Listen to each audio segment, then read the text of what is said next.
Length है, light का जो रेडिएशन आता है, ठीक, वो डिफरेंट वेवलेंथ का होता है, लेकिन वो सारा वेवलेंथ हमारी फोटोसिंथेसिस के लिए सुइटेबल नहीं होता है।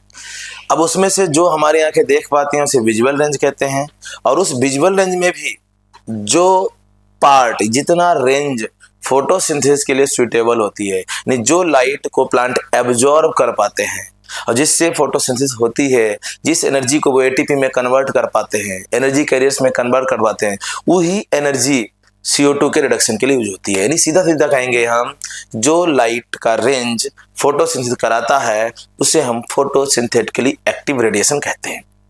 तब हमने बताया था इसे हम PAR कहते हैं, और इसकी वैल्यू 400 नैनोमीटर से लेकर के 700 नैनोमीटर के बीच में होती है। ठीक है, अब जरा ध्यान दीजिएगा, जो हमारी पार है इसमें भी डिफरेंट वेवलेंथ है, तो फिर अलग अलग कलर की लाइट है, वॉयलेट है, इंडिगो है, ब्लू है, ठीक है ना, ग्रीन है, येलो है, ऑरेंज है, रेड है, बीबी, और आपको बताया था उसमें से कौन सी बेस्ट लाइट होगी फॉर फोटोसिंथेसिस, ये चीज हमें जानना था। तो इस चीज को जानने के लिए एक साइंटिस्ट है TW एंगलमैन, उन्होंने एक एक्सपेरिमेंट किया था।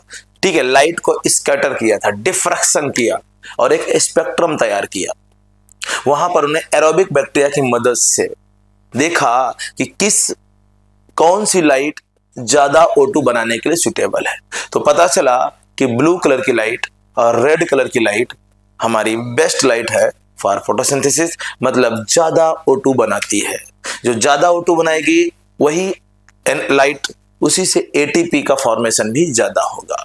ठीक है, कैसे होगा ATP ये बाद में समझेंगे हम, फिलहाल अभी हम सिर्फ एक्सपेरिमेंटल स्टडी की डिस्कशन कर रहे हैं। तो आइए देखते हैं। अब देखिए, जो हमारा एक्सपेरिमेंटल डिस्कशन हुआ है उससे हमें एक चीज पता चल गया है कि भाई जो हमारे फोटोसिंथेसिस है उसका जो रॉ मटेरियल है वो कार्बन डाइऑक्साइड है और वाटर है।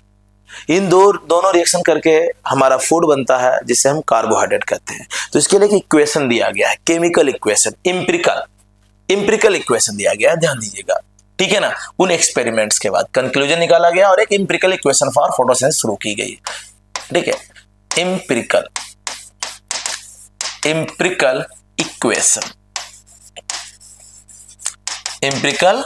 Equation for photosynthesis. इतने सारे एक्सपेरिमेंट होने के बाद जो कंक्लूजन निकला, उस कंक्लूजन को इस इक्वेशन में समराइज किया गया है। बताया गया कि जो CO2 है इसकी रिएक्शन जब वाटर से होती है, बैलेंस नहीं किया गया, सिर्फ इंपिरिकल इक्वेशन। ठीक है ना, in presence of sunlight and light को एब्जॉर्ब कौन करेगा? क्लोरोफिल। कौन एब्जॉर्ब करेगा? क्लोरोफिल। ठीक है ना, तब जाके हमारा भोजन कार्बोहाइड्रेट बनता है, और कार्बोहाइड्रेट का general formula CH2O plus oxygen gas बनती है। क्या बनती है? O2 गैस बनती है, ऑक्सीजन इवॉल्व होती है। दिस इज द कार्बोहाइड्रेट, या इसे हम फूड कहते हैं, यही हमारा रियल में फूड होता है। This is the empirical equation for photosynthesis. Clear है? यहां तक कोई दिक्कत नहीं। यहां बताया गया कि जो CO2 है वाटर से रिएक्शन करता है, सनलाइट की प्रेजेंस में क्लोरोफिल लाइट को एब्जॉर्ब करता है, तब जाकर के कहीं CO2 रिड्यूस होकर कार्बोहाइड्रेट बनाता है और वाटर ऑक्सीडाइज होकर के O2 बनाता है। तो यहां पर जो CO2 है, ध्यान दीजिएगा, वो CO2 का रिडक्शन हो रहा है हमारा CH2O यानी कि कार्बोहाइड्रेट में, और जो हमारा H2O है वो ऑक्सीडाइज हो रहा है किसमें? O2 में। यानी जो कार्बन डाइऑक्साइड को हाइड्रोजन मिल रहा है वो कौन दे रहा है? वाटर दे रहा है। कौन दे रहा है? वाटर दे रहा है। तो यहां पर कह सकते हैं हम क्या? ध्यान दीजिए, यहां पे क्या कह सकते हैं? CO2 का रिडक्शन वाटर के प्रेजेंस में है, वाटर का ऑक्सीडेशन CO2 के प्रेजेंस में है, तो इसलिए यहां पर CO2 रिड्यूस हो रहा है। ठीक है ना, तो CO2 रिड्यूस हो रहा है तो CO2 क्या हो जाएगा?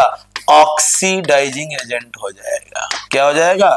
Oxidising agent. किसके लिए? For water. ध्यान रखिएगा, वाटर को ऑक्सीडाइज कर रहा कौन? CO2। एंड वाटर क्या हो गया? Water is reducing agent. Water क्या हो गया? रिड्यूसिंग एजेंट हुआ। किसके लिए बेटा? रिड्यूसिंग एजेंट फॉर, ध्यान रखिएगा, CO2। CO2, ठीक है ना। इस पूरी प्रोसेस में आपने देखा कि जो हमारा वाटर है वो हाइड्रोजन डोनर कंपाउंड है। क्या है हमारा? इस पूरी क्वेश्चन में जो हमें मिला, वाटर यानी H2O, वाटर यानी H2O इज हाइड्रोजन डोनर। क्या है बेटा? ये हाइड्रोजन डोनर। अब ये डोनेट कर रहा है हाइड्रोजन, तो कोई तो गेनर हो ना, रिसिपिएंट चाहिए। कौन होगा? अगर वाटर हाइड्रोजन डोनर है तो फिर CO2 क्या हुआ? एंड CO2 इज रिसिपिएंट, ठीक है ना। गेनर क्या हो गया हमारा? रिसिपिएंट या फिर गेनर लिख सकते हैं, ठीक है ना। किसको गेन करेगा? हाइड्रोजन को, ठीक है ना। तब जाके CO2 रिड्यूस होगा। ओके, इतनी बात समझ में आ गई। ये था हमारा एम्पिरिकल इक्वेशन, ओके, जो लगभग मिड 19th सेंचुरी में कई साइंटिस्टों के हाइपोथेसिस को समराइज किया गया था इस इक्वेशन में, और फोटोसिंथेसिस की नई डेफिनेशन बनाई गई कि फोटोसिंथेसिस में कार्बन डाइऑक्साइड और वाटर लाइट की प्रेजेंस में फूड बनाते हैं और oxygen gas as a by product बनती है। क्लियर? ओके। इसके बाद एक साइंटिस्ट है, ठीक है ना, कॉर्नेलियस वैन नील। ये हमारे एक माइक्रोबायोलॉजिस्ट हैं। आइए इनके बारे में देखते हैं फटाफट, ध्यान दीजिएगा। कॉर्नेलियस वैन नील। इस एम्पिरिकल इक्वेशन के बाद वैन नील ने भी अपनी हाइपोथेसिस दी, अपना एक्सपेरिमेंट दिया। इन्होंने भी कई सारे एक्सपेरिमेंट किए, अपना कंक्लूजन दिया और फोटोसिंथेसिस के लिए एक नई डेफिनेशन डिसाइड किया। क्या? देखो, वैसे है वही, थोड़ा सा चेंज किया इन्होंने हाइड्रोजन डोनर के बारे में, ठीक है। ये एक माइक्रोबायोलॉजिस्ट है। ये कौन है बेटा? माइक्रोबायोलॉजिस्ट है, ठीक है ना। ध्यान रखिएगा, ये जो हमारे हैं माइक्रोबायोलॉजिस्ट, मतलब क्या हुआ? मतलब ये हुआ कि ये जो नील जी हैं ये माइक्रोब्स की स्टडी कर रहे हैं, जैसे कि बैक्टीरिया हो गया, फंगस हो गया, वायरस हो गया, इनकी स्टडी करते हैं। बट ये उस समय जब इन्होंने फोटोसिंथेसिस की स्टडी की तो ये बैक्टीरिया पे काम किया इन्होंने, ठीक है ना। इन्होंने किस पे वर्क किया? Works on bacteria, works on bacteria. अब वो बैक्टीरिया कौन से थे? Photosynthetic bacteria. कौन से थे? Photosynthetic bacteria. ध्यान रखिएगा, फोटोसिंथेटिक बैक्टीरिया, फोटोसिंथेटिक बैक्टीरिया। इन्होंने जिन बैक्टीरिया पे काम किया था वो बैक्टीरिया कैसे थे? फोटोसिंथेटिक। और हम जानते हैं आज की डेट में कि जो फोटोसिंथेटिक बैक्टीरिया है हमारे, वो दो टाइप के होते हैं, है ना। एक तो ग्रीन बैक्टीरिया, दूसरे पर्पल बैक्टीरिया, ठीक है ना। ध्यान दीजिएगा, जो फोटोसिंथेटिक बैक्टीरिया है हमारे वो दो टाइप के हैं। कौन कौन से? Photosynthetic bacteria, photosynthetic bacteria. और इन्होंने दोनों टाइप के बैक्टीरिया पे काम किया था। फोटोसिंथेटिक बैक्टीरिया हमारे दो टाइप के बैक्टीरिया हैं बेटा। कौन कौन से? एक तो ग्रीन बैक्टीरिया हैं और दूसरे, ठीक है ना, पर्पल बैक्टीरिया, पर्पल बैक्टीरिया। ध्यान दीजिएगा, ग्रीन बैक्टीरिया और पर्पल बैक्टीरिया, ग्रीन बैक्टीरिया और पर्पल बैक्टीरिया, ठीक है ना। जो ग्रीन बैक्टीरिया हैं यहां पर भी सल्फर कंपाउंड लेंगे तो ग्रीन सल्फर बॉन्ड लेंगे, अगर नहीं सल्फर लेंगे तो नॉन ग्रीन सल्फर, कोई बात नहीं। तो यानी ये ग्रीन बैक्टीरिया, पर्पल बैक्टीरिया जो हमारे हैं ये भी दो टाइप के कह सकते हैं, ग्रीन सल्फर बैक्टीरिया, ठीक है ना, और जो हमारे ग्रीन सल्फर बैक्टीरिया हैं दूसरे पर्पल सल्फर बैक्टीरिया, है ना। और जो हमारे नॉन ग्रीन सल्फर बैक्टीरिया भी होते हैं, है ना, नॉन पर, है ना। तो इस तरीके से कह सकते हैं। फिलहाल हम यहां पर क्या लेने वाले हैं? Green sulphur bacteria. कौन से? Green sulphur bacteria, green sulphur bacteria पे हम स्टडी करने वाले हैं। और पर्पल में भी वही बैक्टीरिया लेने वाले हैं, purple sulphur bacteria, purple sulphur bacteria. ये ऐसे बैक्टीरिया हैं, ध्यान दीजिएगा, ग्रीन सल्फर और पर्पल सल्फर बैक्टीरिया ऐसे बैक्टीरिया हैं जो सनलाइट को एब्जॉर्ब कर सकते हैं, सनलाइट को एब्जॉर्ब कर सकते हैं और अपनी एटीपी बनाएंगे और एटीपी से CO2 का रिड्यूस करके भोजन बनाएंगे, कोई प्रॉब्लम नहीं है। यानी लाइट एनर्जी को ये केमिकल एनर्जी में पहले कन्वर्ट करेंगे और फिर उस केमिकल एनर्जी से CO2 का रिडक्शन ग्लूकोज में करेंगे। तो इसलिए डायरेक्ट लाइट का यूटिलाइज करके भोजन बना रहा है, इसलिए इन्हें हम फोटोसिंथेटिक या फोटो ऑटोट्रॉफिक बैक्टीरिया कहते हैं। ठीक है ना, ध्यान दीजिएगा, ये जो बैक्टीरिया है हमारे कौन से हो गए, जो फोटोसिंथेटिक बैक्टीरिया हैं, इन्हें हम और क्या कहेंगे, फोटो ऑटोट्रॉफिक बैक्टीरिया भी कह सकते हैं। ठीक है ना, फोटो ऑटोट्रॉफिक बैक्टीरिया भी कहेंगे, कोई प्रॉब्लम नहीं है। अब देखिए जो फोटो ये क्यों करते हैं, क्योंकि इनके पास एक स्पेशल पिगमेंट होता है। ठीक है, इन बैक्टीरिया के अंदर ये जो ऑटोट्रॉफिक बैक्टीरिया हमारे, ठीक है ना, फोटो ऑटोट्रॉफ्स है ना, फोटो ऑटोट्रॉफ्स, इन बैक्टीरिया के बारे में बात करें, हैविंग स्पेशल, ठीक है ना, हैविंग स्पेशल पिगमेंट, जिसका नाम क्या है, बैक्टीरियल क्लोरोफिल। बैक्टीरियल क्लोरोफिल जो ग्रीन प्लांट से डिफरेंट होता है, बैक्टीरियल क्लोरोफिल ये होता है, या बैक्टीरियो क्लोरोफिल बोलते हैं इसको, नो प्रॉब्लम। इस पिगमेंट की मदद से वो लाइट को एब्जॉर्ब करते हैं। ठीक है, ओके, चलिए, तो इन्होंने ग्रीन सल्फर और पर्पल सल्फर बैक्टीरिया लिया और इनकी मदद से एक्सपेरिमेंट किया। देखिए ध्यान दीजिए क्या क्या लिया इन्होंने, अब क्या हुआ इनका। इस एक्सपेरिमेंट में उन्होंने बताया कि CO2 का रिडक्शन हम सिर्फ वाटर के प्रेजेंस में नहीं, चाहे वाटर लीजिए, चाहे उसकी जगह पर कोई सल्फर का कंपाउंड लाइक H2S ले लीजिए, वो भी हाइड्रोजन डोनर, यानी कोई भी हाइड्रोजन डोनर हो वहां पर। ठीक है, उन्होंने बताया कि उन्होंने नील ने, अकॉर्डिंग टू वैन नील, क्या पता चला हमको, ठीक है ना, CO2 रिड्यूस्ड इनटू फूड, यानी कार्बोहाइड्रेट इनटू फूड, यानी इस तरीके से CH2O है ना, CO2 रिड्यूस्ड इनटू फूड यानी कार्बोहाइड्रेट, कैसे, by any suitable hydrogen donor compound, any suitable hydrogen donor compound, hydrogen donor compound. अब इन्होंने हाइड्रोजन डोनर कंपाउंड को वाटर नहीं बताया, इन्होंने एक जनरल फार्मूला ले लिया, हाइड्रोजन डोनर कंपाउंड ले लिया इन्होंने, H2A ले लिया और इन्होंने एक नई इक्वेशन बनाई। इन्होंने कहा जो CO2 है इसकी रिएक्शन H2A से करा दो, कोई प्रॉब्लम ही नहीं। तो यहां जाकर के जो कंपाउंड बनेगा वो CH2O तो बनेगा ही बनेगा, और एक ही जगह पर जो भी लोगे आप वही हमारा बन जाएगा। ठीक है ना, क्या लिया इन्होंने, CO2 लिया प्लस H2A लिया और इधर बन गया हमारा CH2O है ना, और इधर क्या बन गया हमारा, A बन गया। अब अगर आपने H2A वाटर लिया तो उधर ऑक्सीजन बन जाएगा, अगर आपने यहां पर H2O की जगह पे H2S लिया तो उधर सल्फर निकल जाएगा। ये तो बैक्टीरिया में एक्सपेरिमेंट कर रहे थे, तो बैक्टीरिया में वाटर तो लेता नहीं है, इन्होंने H2A पे की जगह पर H2S लिया था, इसलिए इनकी इक्वेशन वहां पर A की जगह पर S बन रहा था।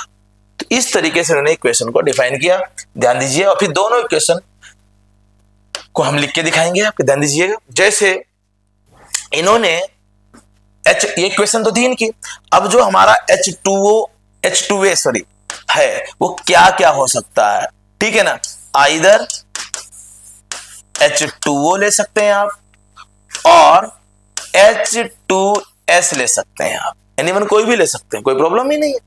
ठीक है ना, जब आप यहां CO2 लेते हैं, ठीक है ना, अगर आप यहां पर 2H2A ले लेंगे तो सीधी सी बात है ये 2A बन जाएगा, कोई प्रॉब्लम ही नहीं है। ठीक है ना, तो क्या बन जाएगा, 2A बन जाएगा। ओके, चलो जरा ध्यान दीजिए, बैलेंस इक्वेशन करना है अगर मान लीजिए, तो इसको हम इक्वेशन 2 से मल्टीप्लाई कराएंगे तो उधर क्या हो जाएगा 2। अगर मान लीजिए हमने इसको मल्टीप्लाई 2 से करा दिया तो ये मॉलिक्यूल हमारे 2 बन जाएंगे, 2CH2O बन जाएगा, है ना, 2CH2O बन जाएगा। तो 2 कार्बन हो गया, ऑक्सीजन कितना हो गया, 2 हो गया।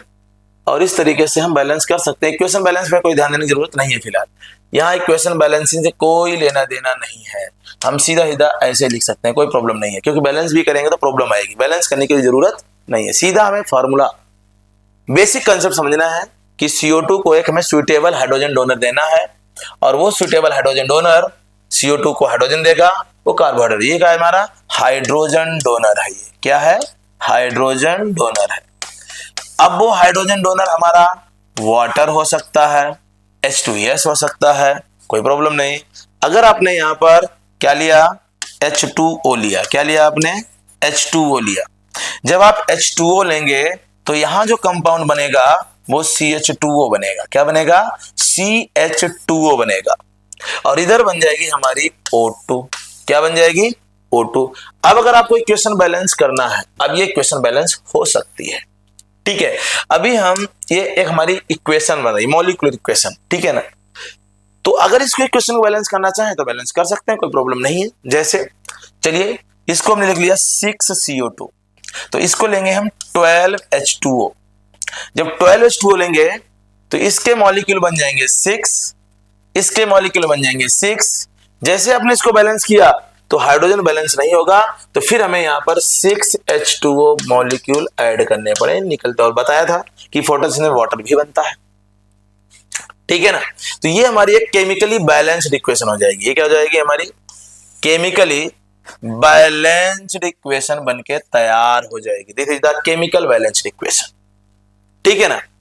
अब अगर इसको आपने ध्यान दीजिएगा इस तरीके से लिख दिया, मान लीजिए 6CO2 प्लस 6H2O, और यहां लिख दिया हमने, इसको तोड़ देते हैं, C6H12O6 plus 6O2।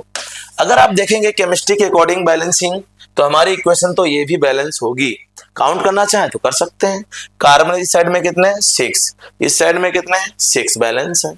Hydrogen count करना चाहें 6 इंटू 2 कितना है 12, इधर कितना है 12, काउंट है, इक्वल है। इधर ऑक्सीजन कितना 6 इंटू 2 12 प्लस 6 कितना 18, इधर देखिए 6 इंटू 2 12 प्लस 6 कितना 18, यानी सारे एलिमेंट्स के जो एटम नंबर है वो सब बैलेंस है, लेफ्ट और राइट दोनों।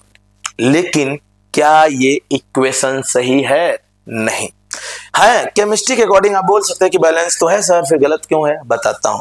गलत इसलिए है क्योंकि आपको एक्सपेरिमेंटल कराया गया था, अभी प्रूफ किया, एक्सपेरिमेंटली प्रूफ किया इन्होंने कि जो ऑक्सीजन गैस है हमारी वो सारी की सारी वाटर से निकलती है।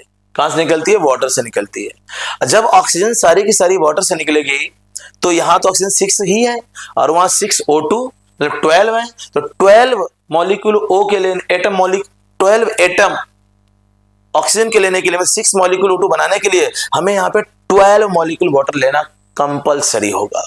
यहां पर फिर जो बचेगा वाटर, ठीक है, वो इधर ऐड कर देंगे, यानी इस तरीके से तब हमारी इक्वेशन बैलेंस, यानी ये हमारी इक्वेशन अभी रॉन्ग है। कैसी इक्वेशन है, रॉन्ग इक्वेशन, ध्यान रखना।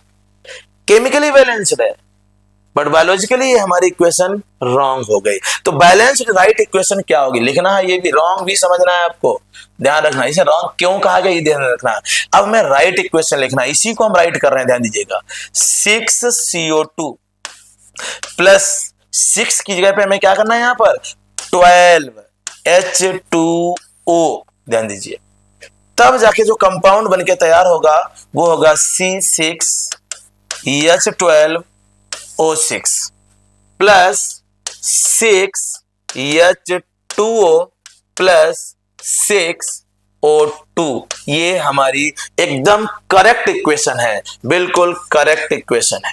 ये इक्वेशन हमारी बैलेंस है। ये आपको गलत क्यों बताई, गलत पहले बताई, जो आप पहले गलत टिक करते हैं। केमिकली बैलेंस सही दिख रही है बट रियल में ये सही नहीं है, इसलिए सही और गलत में डिफरेंस करने के लिए हमने पहले ये इक्वेशन समझाई, उसके बाद में ये इक्वेशन क्यों सही है ये इक्वेशन समझाई। समझ में आया कि नहीं, क्लियर। अब देखो यहां पर जो हमारे वैन नील ने एक्सपेरिमेंट किया है, अभी आपको बताया है, उन्होंने बताया कि H2A कोई भी हम ले लीजिए सुइटेबल, वो H2O भी हो सकता है, H2S भी, तो हमने H2O लिया। अगर H2O लिया तो हमारा ऑक्सीजन बनता है। अगर H2O की जगह H2S लेंगे तो सल्फर बनेगा। और बैक्टीरिया हमारे H2O की जगह पर H2S लेते हैं, ठीक है ना।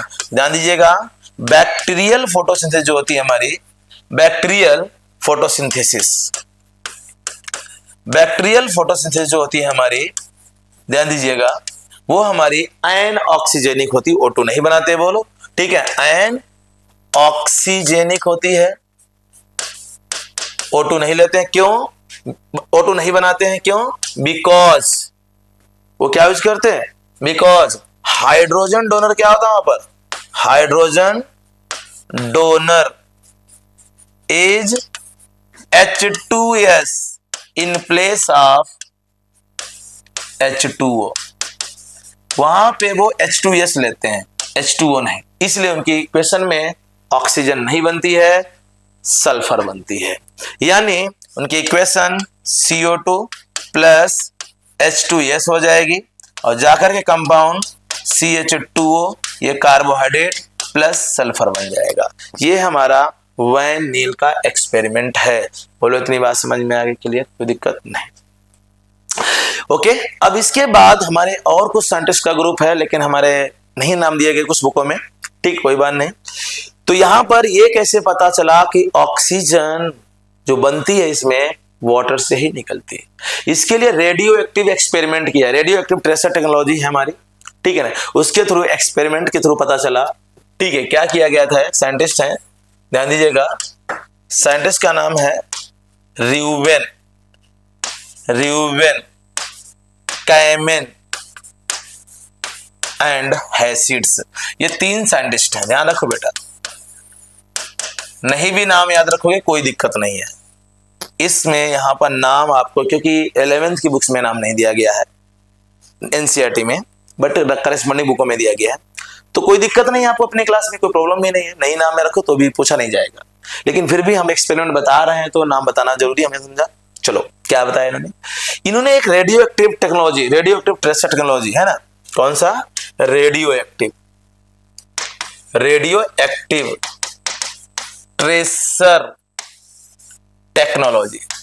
ट्रेस कर रहे हैं ना, इसीलिए नाम दे दिया गया रेडियो एक्टिव ट्रेसर टेक्नोलॉजी, क्योंकि हम ट्रेस कर रहे हैं कि ऑक्सीजन आ कहां से रही है, ठीक है ना, वाटर से आ रही है भी नहीं भी आ रही है, इस चीज हमें प्रूव करना है।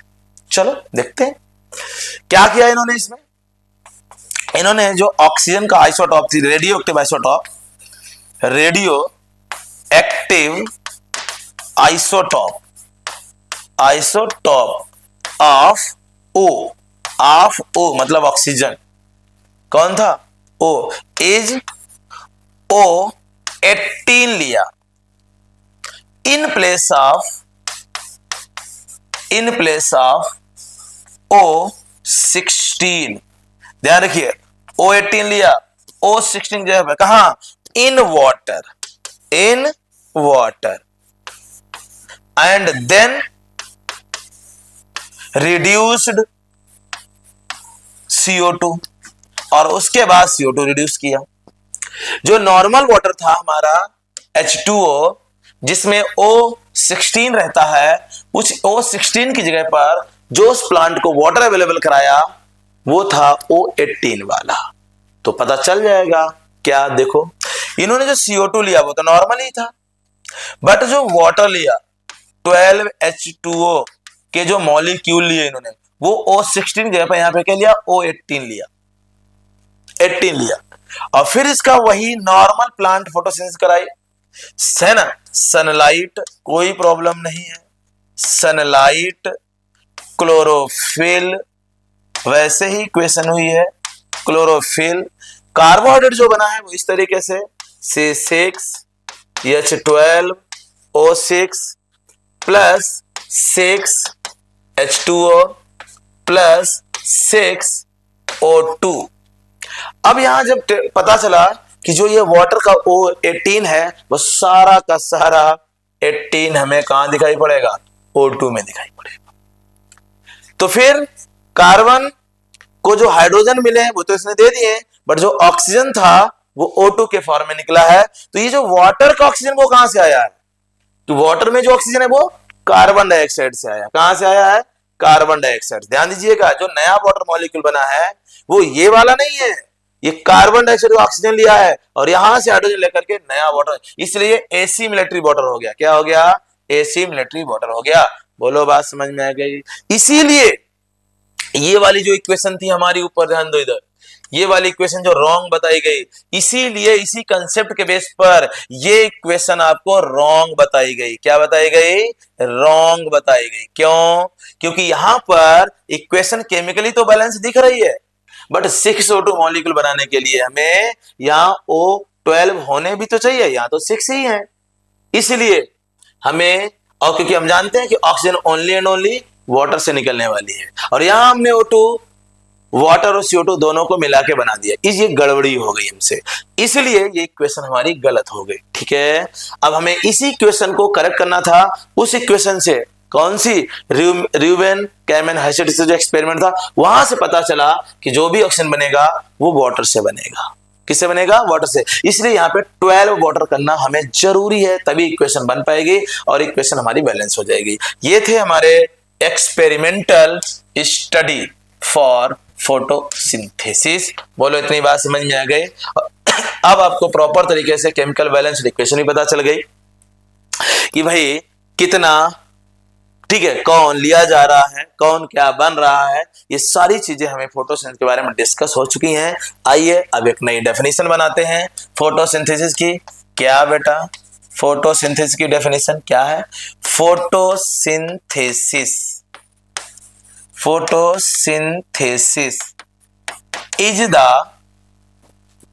is the process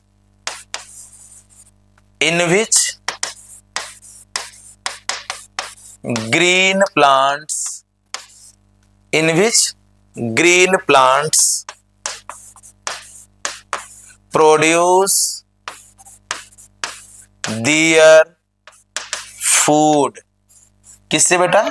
From CO2 and water, utilizing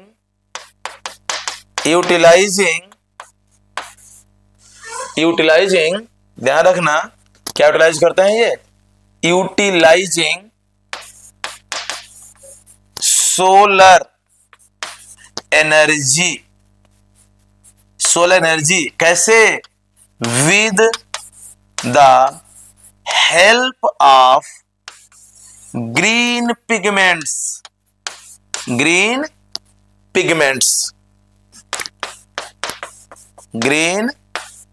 pigments chlorophyll. ये हमारी एक राइट डेफिनेशन हो गई फोटोसिंथेसिस की। दोबारा समझिए, इस तरीके से हमारी एक डेफिनेशन बन गई। क्या? कि फोटोसिंथेसिस एक प्रोसेस है, ठीक है ना, जिसमें जो हमारे ग्रीन प्लांट्स हैं वो अपना भोजन बनाते हैं, ऑटोट्रॉफिक हो जाते हैं। किससे बनाते हैं? CO2 और वाटर से बनाते हैं, जिसमें वो सोलर एनर्जी को यूटिलाइज करते हैं।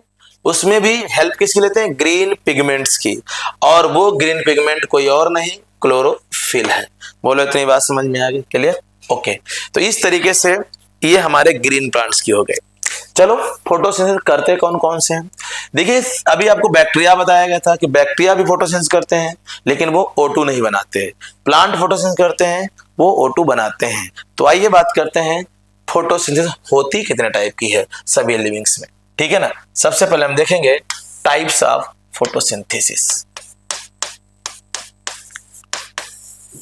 Types of photosynthesis. देखो, फोटोसिंथेसिस हमारी दो तरीके की है बेटा। फोटोसिंथेसिस हमारी दो तरीके की है। कौन कौन सी? पहली है एनऑक्सीजेनिक। अगर हम देखें according to evolution point of view, तो पहले यही आया क्योंकि पहले बैक्टीरिया आए हुए हैं, एनऑक्सीजेनिक फोटोसिंथेसिस। और दूसरी होगी ऑक्सीजेनिक फोटोसिंथेसिस। Oxygenic photosynthesis. देखो, जो ऑक्सीजन में है इसमें क्या है? No O2 evolution. यहां O2 इवोल्यूशन नहीं होता, यानी O2 नहीं बनती है। और यहां क्या है? O2 formation takes place. यहां O2 बनती है। ऑक्सीजेनिक में फोटो O2 बनती है, ऑक्सीजन फॉर्मेशन टेक्स प्लेस। यहां O2 बनती है और इसमें O2 नहीं बनती है, तो फिर ऐसी कौन सी फोटो कौन करते हैं जो O2 नहीं बनाते हैं? Bacterial photosynthesis. ध्यान दीजिएगा, example of anoxygenic photosynthesis. Example of anoxygenic photosynthesis, ध्यान दीजिएगा, हमारे कौन से हो जाएंगे? Photosynthetic bacteria, photosynthetic bacteria. अब फोटोसिंथेटिक बैक्टीरिया कौन कौन से? आप सभी लोग जानते हैं, अभी तो पता था, green sulphur bacteria, purple sulphur bacteria, green non sulphur bacteria, purple non sulphur bacteria. ठीक है, ग्रीन और पर्पल बैक्टीरिया थे हमारे, ध्यान दीजिएगा। ठीक है ना, क्या हो जाएंगे? ये हमारे दो टाइप के हो जाएंगे, इनमें भी हमारे दो टाइप के हैं, एक तो ग्रीन बैक्टीरिया, पर्पल बैक्टीरिया। तो क्या हो जाएंगे? ग्रीन हो जाएंगे और पर्पल, ग्रीन और पर्पल। कौन से हो जाएंगे? ग्रीन और पर्पल। अब इसमें भी सल्फर एंड नॉन सल्फर, एक तो सल्फर बैक्टीरिया होंगे और दूसरे नॉन सल्फर बैक्टीरिया होंगे, नॉन सल्फर बैक्टीरिया होंगे। ग्रीन सल्फर बैक्टीरिया, पर्पल भी हमारे सल्फर बैक्टीरिया होंगे, सल्फर बैक्टीरिया होंगे एंड नॉन सल्फर बैक्टीरिया होंगे, नॉन सल्फर बैक्टीरिया होंगे। ध्यान दीजिए एक बार, अभी दिख नहीं रहा क्या? चलो ठीक दिखेगा, देखो इधर। Example of anoxygenic photosynthesis, कौन से ऑर्गेनिज्म करते हैं? Examples of anoxygenic photosynthesis या फोटोसिंथेसाइजर, ऐसे ऑर्गेनिज्म जो हमारे आयन ऑक्सीजनिक मतलब फोटोसिंथेसिस करते हैं बट O2 नहीं बनाते। फोटोसिंथेटिक बैक्टीरिया है उसका एग्जाम्पल। कौन एग्जाम्पल है? फोटोसिंथेटिक बैक्टीरिया है उसका एग्जाम्पल। ये फोटोसिंथेसिस दो टाइप के बैक्टीरिया, ग्रीन और पर्पल। ग्रीन में भी green sulphur bacteria, green non sulphur bacteria, purple sulphur bacteria, purple non sulphur bacteria. ये बैक्टीरिया हमारे हैं जो फोटोसिंथेसिस तो करते हैं बट O2 नहीं बनाते। आइए अब देखते हैं दूसरा एग्जाम्पल, ऐसे कौन से ऑर्गेनिज्म हैं जो ऑक्सीजेनिक फोटोसिंथेसिस करते हैं। ठीक है ना, एग्जाम्पल्स की बात करेंगे हम लोग, एग्जाम्पल्स है ना ऑफ ऑक्सीजेनिक फोटोसिंथेसाइजर। बात वही होगी, फोटोसिंथेसाइजर है ना।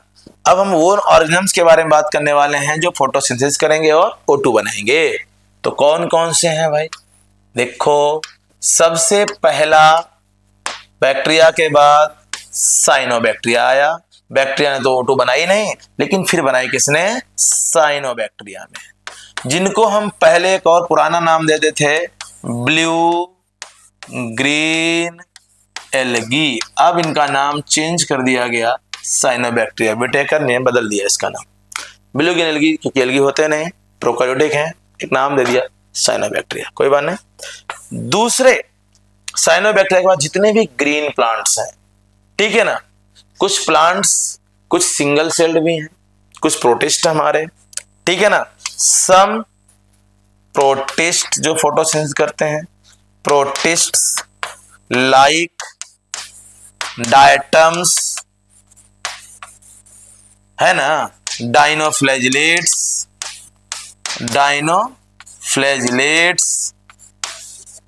एंड यूनिसेलुलर ग्रीन एल्गी भी विटेकर जी ने प्रोटिस्टा में रखा हुआ है, तो उनको भी यहीं लिख देते हैं, कोई प्रॉब्लम नहीं है। ठीक है, ओके। ये फोटोसिंथेसिस करेंगे तो O2 बनाएंगे जरूर।